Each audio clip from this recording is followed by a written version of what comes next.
Véronique Kirsch, que j'aimerais bien te présenter, qui a monté une foncière de plus de 600 millions et qui elle-même avait géré l'asset management et des investissements autour de 1 milliard. Elle avait demandé, est-ce que tu as le sentiment d'être un peu d'une exception comme femme à des postes de direction dans l'immobilier? Première question. Et deuxième question, est-ce que Barbara a constaté une évolution de positionnement de femmes dans l'immobilier et de postes à responsabilité au cours de 30 dernières années? Ah oui, oui, oui, clairement. Clairement et heureusement, les choses ont changé grâce à la fois au rôle des femmes pionnières, grâce aussi au fait que, progressivement, les hommes, sont devenus moins phallocrates, pour être clair et tout simplement parce que je pense que, bah, ils ont des femmes, ils se sont rendus compte au travers des sans doute des parcours de leurs femmes, dans leurs activités professionnelles ou des parcours de leurs filles ou de leurs nièces et cetera, combien c'était parfois compliqué, et que les parcours féminins, moi il y a 30 ans, j'ai quand même des souvenirs assez cocasses de premières, réunions où, en tant que femme, on n'était pas audible, on n'était pas considérées, y compris lorsqu'on était cliente et j'ai un souvenir, drôle d'une réunion avec Christine Auger et je la salue, et je lui fais des grosses bises si elle est là, qui était à l'époque, directrice des investissements, de la Société Générale et qui était ma cliente chez Coprim sur un immeuble que je construisais en VFA et qu'on lui vendait en bloc. Christine et moi, allons visiter, le chantier. Je devais avoir, à l'époque 26-27 ans. Nous étions donc clientes de l'entreprise générale qui construisait l'immeuble. On fait un comité de suivi, mais c'est tout on n'était pas écoutées, parce que nous étions des femmes et à tel point qu'à un moment, j'étais obligée de taper du poing sur la table parce que le ton de notre interlocuteur était vraiment extrêmement déplacé vis-à-vis de Christine Auger. J'étais obligée de lui dire: «Cher monsieur, quand vous sortez et vous reviendrez quand vous serez calmé». Ouais, ouais, ça existe plus par chance. Mais quand même, il y a 30 ans, on a vécu des trucs comme ça et Oui. moi, j'ai vécu aussi des regards aussi, il y a 30 ans, j'étais toujours blonde, j'étais déjà blonde, mais j'avais les cheveux longs et d'un collègue, d'un père qui a parlé de moi un jour, il ne savait pas que j'étais derrière lui, dans un couloir en disant: «Barbie». Wow. C'est Mhm. quand même incroyable de dire des choses pareilles. Mhm. Bon, bah, ça existe plus ou beaucoup Malheureusement, moins, ça existe et je mais ne moins. vais pas le nommer la société et je dis, c'est très important, je ne veux pas en parler et Wire ne fait pas sa vocation, mais on est rentré dans un MeToo économie et un MeToo économique et MeToo COVID. Mmh. Parce qu'il y a Ouais. beaucoup de femmes qui disent qu'ils étaient soit toutes seules Mmh. ou soit parce que justement Christian de Carangal, et je le félicite parce qu'il a fait venir dans sa dernière présentation IEF, comme c'était sur une plateforme de télé, il y a eu beaucoup d'hommes et il a fait venir deux femmes brillantissimes. Et une était une spécialiste de virus et elle a quand même indiqué qu'on va vivre 10 à 20 ans compliqués. Et c'est pour ça c'est très important que l'homme participe autant, parce que Oui, déjà aux États-Unis, il y a plus de 2 millions de femmes dirigeantes qui ont résilié leur société parce qu'entre le COVID et les enfants, c'était trop trop compliqué. compliqué. Il Mmh. faut le sauver. Christine Lagarde a annoncé à Women's Forum que les femmes a reculé 10 ans en arrière. On ne peut pas laisser ça exister. C'est très important que ce soutien de femmes soit exemplaire et en augmentant. Et en En effet. parlant de ça, les filles, vous ne posez pas assez de questions. Mais on a Alice Chugnet qui, merci et bravo pour cette présentation très claire de votre parcours. Une question pour vous, qu'est-ce que c'est l'ambition pour vous? Mmh. Alors, moi, si je vais parler de mon parcours. En fait, j'avais pas la l'idée, enfin, j'avais pas, la notion d'ambition, elle n'existait pas pour moi. D'abord parce que je venais d'un milieu et je viens d'un milieu, où je n'ai pas d'exemple autour de moi, dans mon environnement personnel, de gens qui ont été dirigeants. J'en ai pas, moi, dans mon environnement personnel. Par conséquent, quand j'ai commencé, à travailler, le mot ambition n'existe pas pour moi.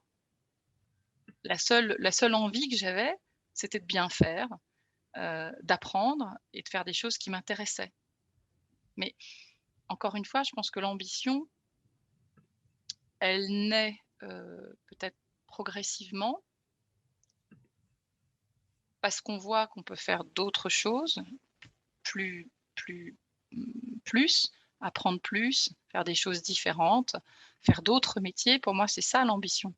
Et l'ambition, c'est, aussi, hem, continuer à apprendre, continuer à se faire plaisir au quotidien, essayer de faire plaisir aux autres, dans leur quotidien. Mais moi, j'avais pas de parcours professionnel, très honnêtement, j'avais pas de projet de carrière, pas du tout.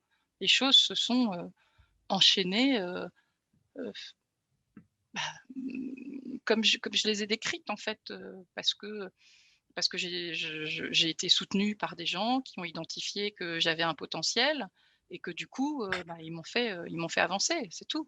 Mais, moi, à titre personnel, au départ, je n'avais pas de plan de carrière et je n'avais pas une ambition. Parce que encore une fois, pour avoir une ambition, je pense qu'il faut avoir des modèles autour de soi. Et moi, j'avais pas de modèle, ni de modèle masculin, ni de modèle féminin. Parce que dans mon environnement familial, je n'avais pas de dirigeant. Alors, Evelyne Emma m'a écrit parce que elle a commencé dans mon livre d'Audacieuse, elle a tracé 200 ans en arrière dans sa famille. Elle avait pendant 200 ans, les sociétés étaient tous une femme président. Ah Elle oui? a retracé un de ses Ouais. arrière-grand-mères qui avait pour le pierre, là, j'ai oublié comment ça s'appelle, où on creuse la terre, là. Donc, j'ai oublié le nom. Et donc, cette femme, il y a 200 ans, était une carrière. Elle était présidente Ah! d'une D'accord, carrière une carrière d'extraction, arrière-grand-mère. une Donc, carrière d'extraction. ouais, D'accord. ouais, elle OK, était destinée de ce métier qui était contesté. OK. Elle a créé la première crèche pour les femmes. Mais je pense que je suis d'accord avec ta positionnement quand tu parles d'ambition, parce que ta carrière était tracée. Donc, ce que j'aurais voulu savoir, si tu étais dans une société qui était malveillante, qui arrive, et donc il y a beaucoup de femmes qui m'appellent et qui me demandent l'aide, dans des sociétés déjà qui sont très avancées vis-à-vis de parité et tout ça, il y a un MeToo qui existe, et ces femmes, ils quittent l'entreprise et moi je leur avais dit, est-ce que tu l'as parlé avec le président pour lui expliquer? Et ils quittent l'entreprise sans même le dire. C'est vrai. Et moi, je pense que c'est très important. Cette MeToo mouvement a réellement existé. Mmh, Dans ma carrière, j'ai eu les expériences, mais on mmh, était éduqués différemment, donc on l'a accepté qu'on n'aurait pas mmh, dû. Et ces femmes, il faut que, c'est pour ça, Wire, c'est la seule mmh. société qui fait de lobbying pour les femmes dans l'immobilier, parce que cette lobbying est important et vis-à-vis de la carrière, le salaire et tout le reste. Donc, c'est. Mais euh, mais tu sais, je vais revenir quand même sur quelque chose que j'ai dit. Quand j'ai dit effectivement que ça existait plus, c'est pas tout à fait vrai, parce qu'il y a pas si longtemps que ça, il y a quelques années, je suis quand même rentrée dans une salle de comité de direction, un matin, où j'étais la seule femme et où leur premier sujet de conversation, ça a été ma toilette, la façon dont j'étais habillée. Et il y a un homme qui a réagi, le plus jeune d'entre eux, qui avait 40 ans, qui a dit: «Non mais vous êtes pas bien». mhm, C'est mhm, étonnant quand même, hein? ouais. Mais Comme je quoi disais parce les que jeunes hommes, oui, oui, ont les jeunes compris. hommes, oui, Les jeunes hommes ont compris. parce que l'éducation a changé. C'est pour ça que je dis notre génération, on n'avait pas ça. Mais Justine a, j'ai dit leur nom parce que je ne sais pas si tu le connais. Et la fille, hein, il y en a plusieurs que je connais qui n'ont pas posé de questions. Hein. Donc, Barbara, c'est Justine Petit-Bramont. Elle a dit, quelle est votre vision de la diffusion de l'offre en immobilier de l'entreprise et l'estimez-vous suffisant ou améliorable? L'offre de, je ne sais pas si quelle offre tu parles. Est-ce que tu parles l'offre de de femmes dirigeantes. C'est immobilier tout court, Justine. Il faut clarifier ta question. Bon, tu clarifies ta question. Et Anissa Bouhalassa, est-il eu dans votre parcours, à votre arrivée dans l'entreprise, une démarche politique, vision en rupture avec l'existant? Et si oui, est-ce que cela était difficile à mettre en œuvre? Alors, Je ne sais pas si elle sait d'où tu es venue. alors, je vais essayer de répondre. Alors, je vais commencer par la dernière. Alors, est-ce que la personne qui a posé la question peut préciser de quelle entreprise elle parle? Et en fait, voilà, de toute façon, la rupture, je pense que la transformation des entreprises, c'est quand même un truc compliqué. Et ça, qu'on soit un homme ou une femme, là aussi, c'est pas genré. Transformer une entreprise dans son modèle, dans sa façon d'adresser, les choses, que ce soit en interne ou en c'est compliqué et là aussi pour moi, c'est pas genré. Ce travail-là, c'est celui d'un dirigeant quel qu'il soit et homme ou femme, c'est compliqué à faire. C'est un travail qui est difficile à faire. Je sais pas si les femmes sont plus à même de le faire que les hommes. J'avoue que c'est une question que je me suis pas posée. Je pense qu'on a des atouts pour le faire. Probablement parce que, en tous les cas, moi, c'est comme ça maintenant que je vois mon rôle dans la position que j'ai aujourd'hui. J'ai le sentiment que mon rôle, c'est plus un rôle d'entraîneur, parce qu'en fait, la mission, qu'on m'a confiée, si je la comprends bien aujourd'hui, après 4 mois, c'est, faire grandir Cushman & Wakefield en France, ça c'est clair, avec une ambition de croissance et donc j'ai des enjeux de croissance et pour atteindre cette croissance, j'ai un rôle d'entraîneur d'équipe et dans l'entraînement des équipes, il faut que j'entraîne mon board. Ce board-là, il est, il était composé principalement d'hommes. Ça va évoluer parce que quand on a un board, encore une fois, avec que des hommes, sans vouloir caricaturer, mais d'abord, en général, on choisit, les gens qu'on nomme au board, souvent on les choisit pour leur excellence, opérationnelle et donc c'est tous des numéros 1. Donc quand on a que des numéros 1 dans une équipe, il faut faire en sorte qu'ils se passent la balle et si je reprenais comment dire? La comparaison ou l'analogie avec un match de foot ou une équipe de foot, le rôle de l'entraîneur, c'est de faire en sorte que, ben, les buteurs, ils aient des bons ailiers et ils aient des bons défenseurs. Ben, en fait, finalement, c'est un peu mon rôle, quoi, en tant qu'entraîneur. C'est un de faire en sorte que l'entreprise, elle croisse et 2 pour qu'elle croisse, c'est d'avoir une équipe qui se passe la balle. Alors, Jack Welch, on sait tous qui avait créé General Electric, qui était la société la plus performante dans le monde, il disait que chaque président, il faut qu'il soit un cheerleader, le pom-pom girl. Alors, donc, il y a plein de questions parce qu'en fait, des gens mettaient dans le conversé leurs questions et on a effectivement Christine Lungi qui est le président de Arborus et qu'on est en train de mettre en place ce qu'on t'avait dit, la charte pour l'intelligence artificielle. Donc, Christine Lungi a dit merci de ce témoignage très beau. Yanishka, n'oublie pas de parler de notre charte d'intelligence artificielle inclusive qui est un enjeu majeur pour les femmes. Donc, je sais que tu es partant sur ça aussi parce que c'est quand même, on a vu avec le COVID, on est parti vraiment dans le digital et il ne faut pas laisser, même vis-à-vis de location et des agences et tout ça, il faut garder l'égalité, ce qui est très important. On a également on a Goubert, et là, on ne sait pas si c'est homme ou femme, mais bonjour à tous les deux. Question pour Barbara, comment concilier carrière à haut niveau et vie personnelle? Ce que tu avais dit tout à l'heure, trouver le bon mari, mais bon, continue, tu peux.